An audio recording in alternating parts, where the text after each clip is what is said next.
Welcome to the November 7th edition of the Trib Report. I'm Keith Havens. We're bringing you the news from the ground up with Skelton's Floor Trader in Pullman.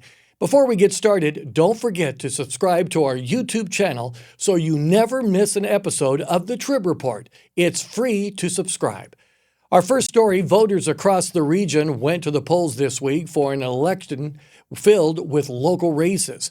In Asotin County, voters rejected two ballot measures, one that would have increased funding for Clarkston ambulance services and one that would have increased funding for libraries. They did approve two sales tax increases for emergency communications and a renewal of funding for Clarkston's Transportation Benefit District.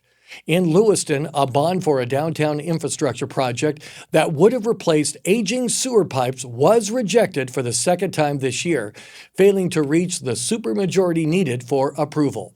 All incumbents on the Lewiston ballot were returned to office, with Mayor Dan Johnson winning his second term and City Council members Cassie Forsman and Matthew Wright retaining their seats.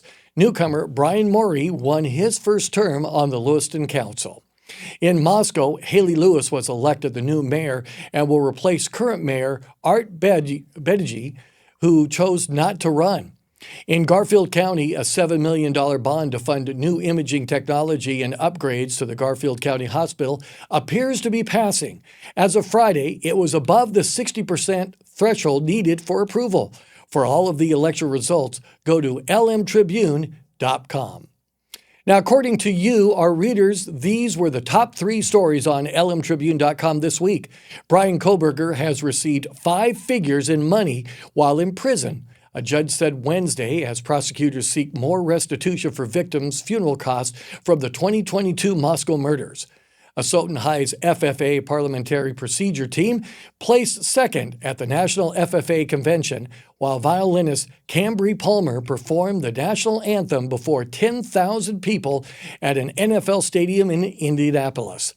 And in Moscow last weekend, high school bands from across the Northwest wrapped up their season at the University of Idaho's Kibbe Dome during the Bands of America Regional. Lewiston and Clarkston both participated, and Ridgeline High School of Liberty Lake, Washington, took first place. This week's news is brought to you by Skelton's Floor Trader, your trusted local source for flooring and unbeatable prices. Every great story starts with a strong foundation, and so does every great home. Skelton's Floor Trader in Pullman, proud supporter of this week's newscast. Here are other details from this week's Kohberger hearing. Prosecutors are asking that some of Kohberger's money go towards additional restitution, including more than $3,000 for urns for 2 of the 4 victims. Judge Stephen Hippler said he'll issue a decision soon. Now, during the hearing, prosecutors and the court also discussed whether Kohberger could profit from future books or movies about the murders. Idaho law allows the state to seize those funds and direct them to victims, but the judge noted Kohberger's relatives could still legally send money from such projects into his prison account. Also, a movie depicting the events of the Moscow murders is in production by the Lifetime Network. Lewiston Bert Lipps Pool could reopen for part of the 2026 summer season after the City Council approved a $372,000 restoration plan. Now, that includes about $280,000 for a new pool liner. Parks and Recreation Director Justin Glenn said, new tests show the pool, which was built in 1947, is structurally sound, despite earlier concerns it was beyond repair. The project marks a major turnaround after replacement estimates reached up to $3 million last year. The city also plans $26,000 in repair to Orchard's Pool, which has been losing several inches of water each day because of a faulty joint. Glenn will return to the council soon with funding options for both projects, which could include relocating unused money and adjusting pool admission fees. A Kamiai hunter's unusual bull elk has become the talk of north central Idaho. Nathan Keeley harvested the animal earlier this month near the Lochsaw River and immediately noticed its soft velvet-covered antlers, a rare sight for October. Wildlife experts say the bull likely suffered a hormonal imbalance that prevented its antlers from hardening, a condition sometimes seen in cactus bucks. Photos of the elk quickly went viral after his mother shared them on Facebook, even drawing national attention from Outdoor Life. The velvet rack is being preserved by Clark's Taxidermy, while Keeley says the real reward is a freezer full of elk meat. Read more about this story and others in Sunday's Outdoors section. Moving on to events around the region, a bronze statue of University of Idaho mascot Joe Vandal will be unveiled at 2:30 p.m. Saturday during tailgating festivities prior to U of I's football game. The 9-foot-tall, 2,000-pound statue stands between the ICCU Arena and P1FCU Kibbe Dome. The experience of a Navajo code talker during World War II will be highlighted during a presentation at 6:30 p.m. Tuesday in the 1912 Center in Moscow. And volunteers who want to help string up lights for Lewiston's Winter Spirit display can come to Locomotive Park between 8 a.m. and 2 p.m. this Saturday. The display will light up for the first time November 22nd at 6 p.m. The event starts at 5 p.m. A full list of events can be found at inland360.com.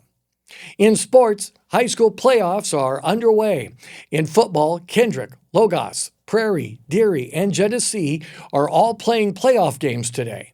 In volleyball, Clarkston and Pullman will both be looking to clinch a berth in the state tournament when they play Saturday at Pullman in the district tournament.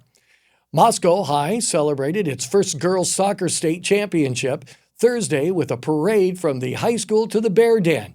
The Bears capped their tournament run with a dramatic double overtime win over Valley View after edging top-seeded Hillcrest in a penalty shootout during the semifinals.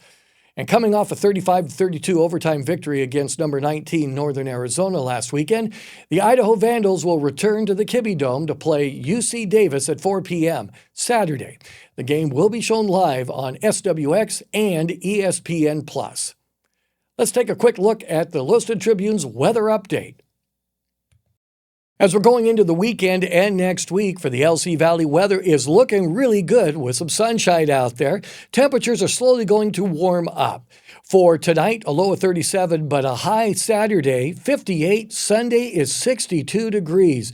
And our overnight lows are going to get back into the low 40s with a slight chance of rain coming up Monday afternoon into Monday night. Again, that is a slight chance of rain. And by Veterans Day, on Tuesday, we are looking at a high of 64 degrees. As we head to the Pullman-Moscow area, we're looking at tonight, partly cloudy skies, a low of 29. And then we've got sunshine Saturday with a high of 50, 54 with partly sunny skies on Sunday, and then a slight chance of rain on Monday and Monday night. Veterans Day Tuesday, how about a high of 55 degrees? That is going to be looking great for the Palouse. For Pheno, Kamia, and Kuski, tonight, mostly cloudy skies, a low of 35 degrees, and then we've got sunshine back into the area. Saturday, 57 and 52 on Sunday.